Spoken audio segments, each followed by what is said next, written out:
Post office চিনে যেতে পারবে? খুব পারবো। আপনি যদি চিঠি না লেখার শতেক অজুহাত বের করতে পারেন, তাহলে আমিও চিঠি ডাকে দেওয়ার হাজার একটা উপায় বের করতে পারি গুণের কুটুম। আচ্ছা, সংসারের মানুষগুলোর জন্য আপনার মন কেমন করে না? আমার কথা বাদই দিলাম, কিন্তু মা, বাবা, দাদা, বৌদি, ভাই বোনেরা, ওদের খবর জানতে আপনার মন করে না?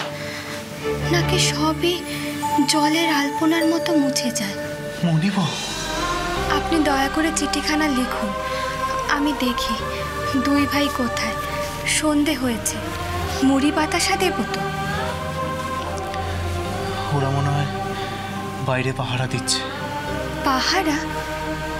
পাহারা কেন?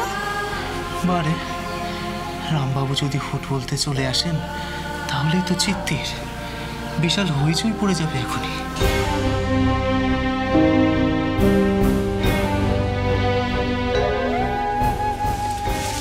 শুন, তুই এখনই বীজ না করছিস?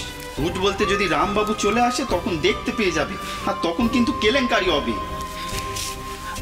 আরে রামবাবু তো এই দিকটা দিয়ে যাতায়াত করে না, এটা তো বাড়ির পেছন দিক। রামবাবু ওই দিক দিয়ে যাতায়াত করে, সুতরাং কোনো ভয় নেই। আর এখানে বিছানাটা করা রইল, দুই ভাই তো একটু বসতেও পারবো। বুঝলি ভূষণ, একবার ভাবছিলাম রামবাবুকে যদি সবটা খোলাখুলি বলা যেত তাহলে হয়তো ভালো হতো। এত ভয় থাকতো না, এত জঞ্জাট করতে হতো না। ওদিকে তো আরেকটা ছোট ঘর খালি আছে, তালা চাবি দেওয়াই পড়ে থাকে। অন্নদার বউটানকে বড় ঘরে থাকতে দে, আমরা দুবাই নয় ওই ছোট ঘরটায় চলে যেতুম। না না, বলতে গেলে যদি হিতে বিপরীত হয় তখন আমও যাবে, ছালাও যাবে।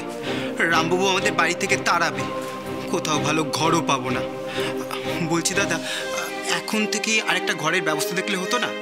মানে কোনো বাড়ির একতলায় দুটো ঘর দেখলে তো আমরা চারজনে একসাথে থাকতেও পারতাম, তাহলে তো ল্যাটা চুকে যেত। বললেই কি আর ঘর ভাড়া পাওয়া যায় রে? কলকাতা শহরে ঘর পাওয়া বড় মুশকিলের। আর তাছাড়া রামবাবুর কাছে আমাদের 3 মাসের ভাড়াও বাকি, সেটা না চুকিয়ে চলে যাব কেমন করে? অদম্য হবে তো। আপনারা এখানে কি করছেন? এই নিন মুড়ি ধরুন। সন্ধেবেলায় মুড়ি? ও মা, সন্ধেবেলায় তো মুড়ি খায়। সন্ধেবেলায় তো আমরা তেমন কিছুই খাই না, খাওয়া মানেই তো খরচা। বুঝতে পেরেছি। বলেছি না, আমি যতদিন এখানে আছি ততদিন একটু অনিয়ম হবে আর খরচাও হবে। কিন্তু আপনারা এখানে কি করছেন? আগে বউটান, আমরা দুবাই এখানে ঘুমাবো তো, তাই বিছনাপত্র করছিলাম আর কি। ও মা, ঘর থাকতে আপনারা সিঁড়ির নিচে ঘুমাবেন কেন? ঘরে অন্নদার কাছে আপনি থাকবেন? তা বললে তো হবে না। দিনে আমি আপনাদের বন্ধুকে দেখব, আবার রাতে আমি দেখব না। দায়িত্বটা আমরা ভাগাভাগি করে নিলাম। দিনে আমি দেখব আর রাতে আপনাদের বন্ধুর খেয়াল আপনারা রাখবেন। তার মানে আপনারা আগের মতোই ঘরে ঘুমাবেন, আর আমি না হয়ে সিঁড়ির নিচটায় ঘুমিয়ে যাব। কি বলছেন কি বউটান? আপনি এখানে ঘুমোবেন? ও অসম্ভব, আমরা তা কখনো হতে দিতে পারি? আমাদের সামর্থ্য কম, তাহলে আপনার অমর্যাদা করতে তো পারিনি। সেটা বুঝি আমি পারি? বড় দিদি হয়ে আমি ঘরে ঘুমাবো আর আমার ছোট ভাইয়েরা সারাদিন খাটাখাটনি করে এভাবে এখানে ঘুমাবে? তার বড় দিদি হয়ে আমি করতে পারি? কখনোই তা হয় না। আপনারা ঘরে ঘুমান, আমি এখানে ঘুমাবো। তাছাড়া আপনাদের থেকে তো আমি ছোটোখাটো মানুষ, সিঁড়ির নিচের এই গুপচিতে আমি আরাম করে ঘুমাতে পারবো।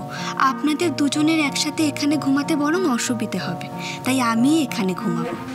না না, তা কখনো হয় না বউটান। চিচি, ইয়ে আমরা করতে পারবো না, কিছুতেই পারবো না। আবার তর্ক করছেন? বলেছি না, যে কটা দিন আমি এখানে থাকবো সে কটা দিন আমার নিয়মেই সব কিছু হবে। আদিশক্তি আদ্যাপি সোম থেকে শনি সন্ধ্যে 7টায়, আকাশ 8 ও প্ল্যাটফর্ম 8-এ।